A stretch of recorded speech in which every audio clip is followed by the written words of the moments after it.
Halo teman-teman semua, Assalamualaikum warahmatullahi wabarakatuh. Perkenalkan, saya Julius Laya, NPM 2019-14-560. Baik, pada kesempatan yang baik ini kita selalu bersyukur kepada Tuhan Yang Maha Esa, di mana pada kesempatan ini telah dipertemukan kita kembali dalam keadaan sehat selalu. Baik teman-teman sekalian, kita pada saat ini belajar tentang ekonomi pembangunan. Ekonomi pembangunan. Jadi pada kesempatan yang baik ini kita membahas tentang pembangunan berkelanjutan ya. Jadi buat teman-teman sekalian, kita juga harus perlu tahu bahwa apa itu namanya ekonomi berkelanjutan, pembangunan berkelanjutan ya. Jadi latar belakang apa yang disebut dengan pembangunan berkelanjutan. Jadi pembangunan berkelanjutan merupakan komitmen setiap orang, di mana sadar atau tidaknya yang bergelut di bidang pembangunan kemajuan suatu bangsa hanya dapat dicapai dengan melaksanakan pembangunan di segala bidang. Jadi pembangunan dalam konteks negara selalu ditunjukkan untuk meningkatkan taraf hidup dan kesejahteraan masyarakat ke arah yang lebih baik dan merata. Keberhasilan penerapannya memerlukan kebijakan, perencanaan, dan proses pembelajaran sosial yang terpadu. Politiknya tergantung pada dukungan penuh masyarakat melalui pemerintah, kelembagaan sosialnya, dan kegiatan dunia usaha. Jadi di sini teman-teman kita belajar tentang bagaimana pembangunan berkelanjutan, di mana ekonomi berkelanjutan ini tidak selalu berjalan tanpa adanya dukungan dari masyarakat, terutama pimpinannya. Jadi apapun itu yang menjadi rancangan tujuan pembangunan, tanpa ada yang namanya dinamakan satu komitmen dengan satu wadah yang sama-sama mempunyai dukungan, tentu dalam hal tersebut tidak akan pernah tercapai jika tidak ada yang namanya komitmen atau yang berupa solidaritas, kesepakatan, sepikiran dalam menjangkau, dalam membangun suatu usaha tersebut. Nah, di sini teman-teman, bagaimana itu definisi pembangunan berkelanjutan. Jadi teman-teman dapat kita belajar tentang bagaimana itu definisi pembangunan berkelanjutan. Pembangunan berkelanjutan adalah pembangunan yang memenuhi kebutuhan hidup masa sekarang dengan mempertimbangkan pemenuhan hidup generasi mendatang.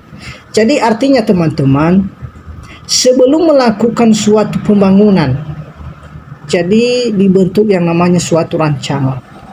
Jadi tanpa ada rancangan, apa yang harus kita perbuat? Jadi sama aja kan kosong kan, gak ada. Jadi istilahnya dirancang dulu apa yang harus dibangun gitu ya. Bukan hanya masa sekarang ini, tetapi bagaimana itu masa depannya, itu maksudnya itu jangka panjang, bukan hanya jangka pendek saja. Jadi bagaimana itu pembangunannya, itu harus sesuai dengan prosedurnya atau kesepakatan bersama antara anggota masyarakat dan pimpinan. Jika seandainya ada suatu kompromi atau kerjasama yang baik, pembangunan berkelanjutan pasti akan maju ya. Jadi itu yang perlu kita harus bangun, bagaimana itu membangun kerjasama yang baik. Jadi di sini teman-teman, kita itu belajar tentang definisi pembangunan berkelanjutan. Jadi menurut Broderland Report dalam sidang PBB tahun 1987, pembangunan berkelanjutan atau dalam bahasa Inggris sering disebut standing base development merupakan proses pembangunan yang berprinsip untuk memenuhi kebutuhan sekarang tanpa mengorbankan kebutuhan generasi yang akan datang. Jadi ini menurut Broadband Report. Jadi pada masa tahun 1987 di sidang PBB, seorang profesor ini bernama Broadband Report, dia memberikan suatu tanggapan ya. Jadi tanggapannya di sini dia tidak membangun apa yang namanya yang harus dijangka di masa panjang, tetapi dia hanya berpendapat di masa pendek aja. Nah, jadi sekarang bagaimana definisi kita sebagai seorang yang namanya manusia yang mempunyai solidaritas tinggi, mempunyai komitmen kuat untuk memajukan dan mensejahterakan rakyat, atau istilahnya lah membangun suatu negara lah istilahnya. Jadi kita itu harus berwawasan luas bagaimana itu untuk memenuhi kebutuhan yang akan datang. Misalkan kita ambil contoh ya, di daerah-daerah kita sekarang, mungkin di suatu daerah yang dimana kita tempati sekarang, misalnya di kampung saya, di wilayah saya di Nias, rata-rata mayoritas anak-anak mahasiswa yang sudah tamatan SMK ya ataupun SMA, mereka itu pergi sesudah, atau namanya sudah merantau lah istilahnya kan, merantau sesudah tamat sekolah.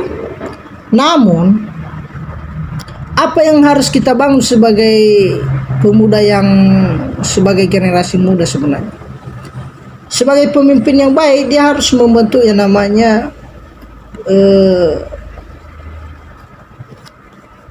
suatu pekerjaan lah. Jadi dia itu meninjau bagaimana kedepannya itu bisa maju lah istilahnya orang-orang yang ada di dalam itu. Jadi tidak harus merantau kah. Jadi itu yang namanya suatu pembangunan.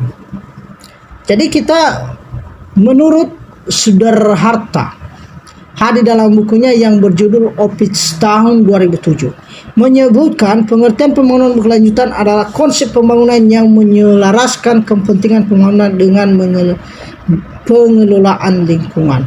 Nah, pada masa ini menurut pakar Ali Sudarharta pada tahun 2007, dia menyebutkan bahwa pembangunan itu sangat penting, terutama di dalam lingkungan ya. Jadi seperti yang saya ambil contoh tadi, bahwa di Nias itu harus dibangun yang namanya salah satunya lah kita ambil aja contoh pabrik lah. Jadi itu nanti bisa difungsikan, bisa dimanfaatkan oleh orang-orang, terutama para siswa-siswa yang baru lulus. Kalau misalnya ada lowongan kerja ya kerja di situ sambil kuliah, sambil gimana lah. Jadi tidak harus merantau. Makanya itu harus diperkirakan dan dipikirkan bagaimana itu potensi kedepannya, kehidupan yang mayoritas itu akan maju untuk pembangunan ekonomi. Jadi bagaimana perkembangan pembangunan berkelanjutan ini? Jadi sejarahnya dulu itu konsep Sustainable Development atau pembangunan berkelanjutan pertama kali diperkenalkan sebagai tujuan sosial pada konferensi pertama PBB dalam bidang lingkungan hidup di Stockholm pada tahun 1972. Jadi pada masa itu teman-teman, pembangunan berkelanjutan ini diperkenalkan sebagai konferensi PBB di bidang lingkungan hidup. Jadi maksudnya di sini emang benar yang dikatakan oleh sejarah-sejarah ini sebenarnya. Bagaimana sejarah ini bisa memberitahukan kepada kita menjadi patokan atau pendorong kita, bagaimana itu menjadi suatu pendorong, bagaimana untuk memajukan lingkungan hidup tentunya. Jadi latar belakang ini diadakan konferensional tersebut dipicu oleh kekhawatiran global akan kemiskinan yang berlarut-larut dan meningkatkan ketidakadilan sosial, ditambah dengan kebutuhan pangan dan masalah lingkungan global serta kesadaran bahwa ketersediaan sumber daya alam untuk mendukung pembangunan ekonomi amatlah terbatas. Jadi, teman-teman, pada masa ini dia menjelaskan bahwa latar belakang ekonomi berkelanjutan, pembangunan berkelanjutan. Jadi sangat terbatas ini bagaimana itu mencari suatu nafkah yang baik, terutama di bidang pangan dan cara mengelola sumber daya alam. Sebenarnya itu sangat terbatas sekali pada masa itu. Namun beberapa para ahli-ahli sebelumnya itu menemukan bahwa bagaimana itu perkembangan itu pembangunan berkelanjutan ya, tentunya. Jadi pada masa itu Bapak Ibu, teman-teman semua,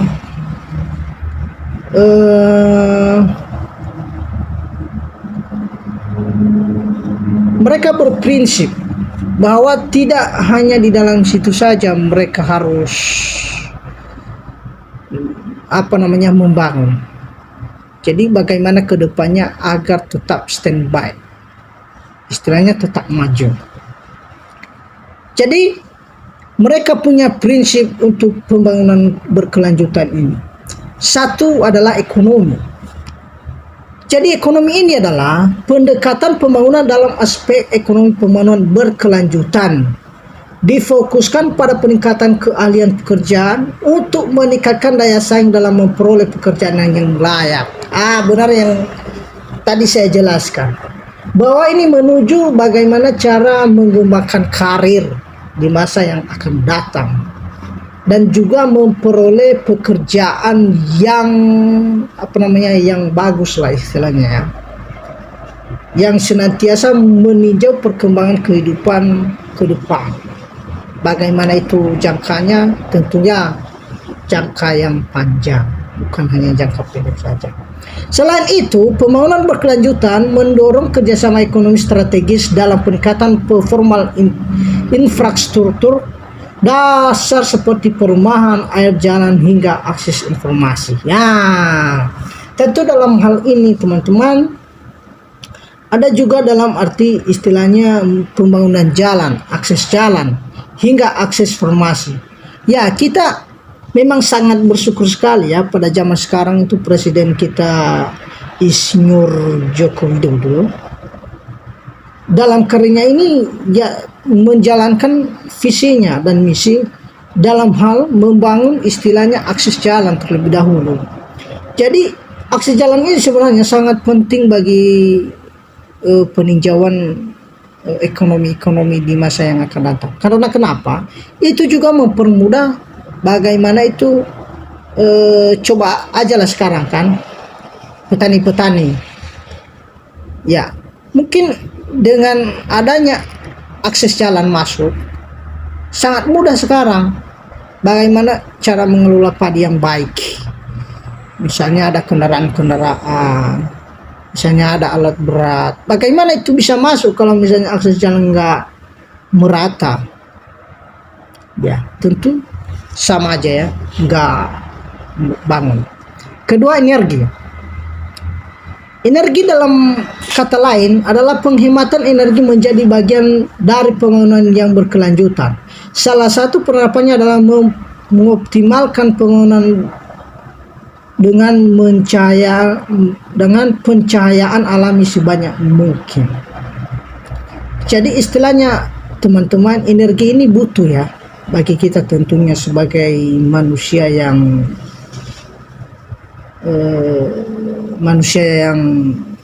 sosial. Nah, jadi ini sangat penting sekali. Ketiga, ekologi. Dalam pembangunan berkelanjutan diterapkan melalui lahan campuran dengan maksimal memperhatikan keberadaan ruang terbuka, hijau, sistem transportasi, dan pembangunan saling terhubung serta mengatasi pemekaran kota secara berlebihan. Jadi gini teman-teman, dalam mengatasi pemekaran kota secara berlebihan, istilahnya itu membangun satu-satu, istilahnya itu jangan ngawur, istilahnya fokus ke dalam suatu wadah aja. Jadi istilahnya ketika sudah misalkan kita bangun suatu akses jalan, jadi kita itu harus mempertimbangkan berapa APBD, anggaran dana yang disalurkan oleh pemerintah melalui daerah tertentu. Jadi jangan istilahnya membangun sana sini. Jadi istilahnya belum lagi kelar yang satu udah bikin yang satu. Jadi istilahnya ketinggalan itu nanti.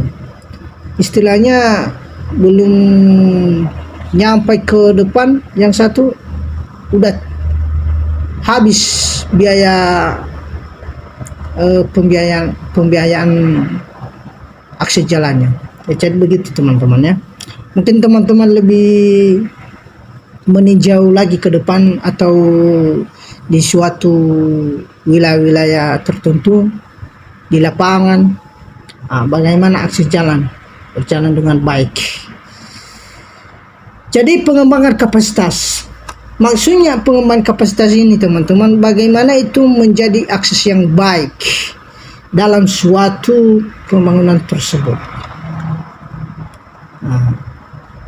Namun sekarang juga perlu kita tahu bahwa pentingnya teknologi bagi masa kini, bagi masa sekarang. Jadi itu sangat penting bagi kita, apalagi kita sebagai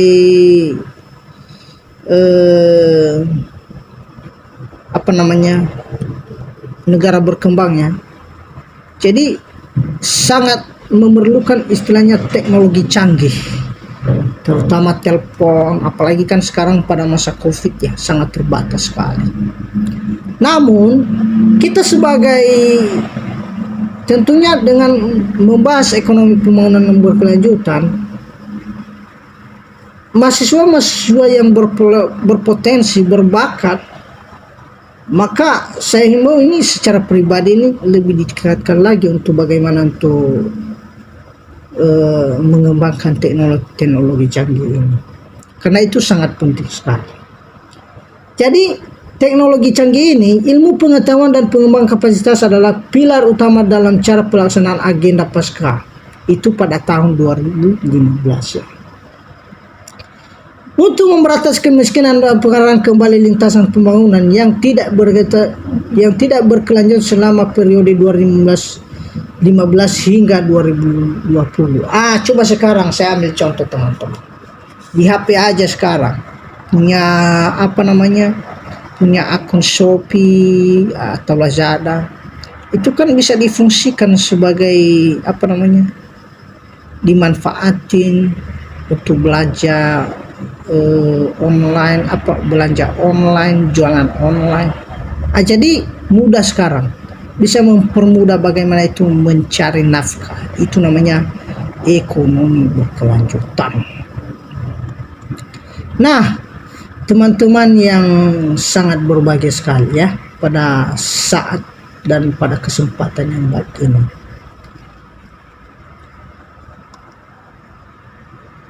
Ini adapun indikator dalam pembangunan ekonomi berkelanjutan ini. 1. Total pendapatan pemerintah sebagai profesi dan PDB bersumber proporsional anggaran dalam negeri dibiayai oleh pajak dan negeri. Itu kan kalau sudah istilahnya udah berkembang ya. Jadi misalnya cobain sekarang orang-orang kaya yang sudah punya apartemen kan dikenakan pajak, itu yang biasanya punya apartemen bayar pajak lah mereka. Jadi itu kan di stop di negara. Ini namanya itu adalah ekonomi. Jadi kesimpulan kepada saya teman-teman, pembangunan tentang pembangunan berkelanjutan ini. Jadi pembangunan berkelanjutan ini merupakan pembangunan yang memenuhi kebutuhan masa kini tanpa mengorbankan kemampuan pemenuhan kebutuhan generasi mendatang. Pembangunan berkelanjutan mencakup strategi 3 aspek, yaitu ekonomi, sosial, dan budaya di dalam pembangunan. Pembangunan ekonomi seringkali menyebabkan kerusakan sumber daya alam dan lingkungan, serta menimbulkan kesenjangan distribusi pendapatan. Konsep pembangunan berkelanjutan atau sustainable development dianggap menjadi jawaban atas pembangunan ekonomi yang diperhatikan kelestarian lingkungan hidup sekaligus meningkatkan distribusi pendapatan. Namun demikian, sampai saat ini belum ada indikator pembangunan berkelanjutan yang disepakati bersama. Jadi kita harap pembangunan berkelanjutan ini, tentunya kita sebagai mahasiswa janganlah kita patah bersemangat. Tentulah kita menjadi sumber dari segala apa yang harus kita bangun demi kesejahteraan bangsa dan untuk membangkitkan ekonomi negara. Jadi demikian saja yang bisa saya jelaskan pada kesempatan yang baik ini, teman-teman. Jika ada kekurangan dalam tutur kata saya dalam penyampaian, tentu saya minta untuk mari kita perbaiki bersama. Dan dengan kekurangan saya, maka saya akhiri dengan wassalamualaikum warahmatullahi wabarakatuh. Terima kasih.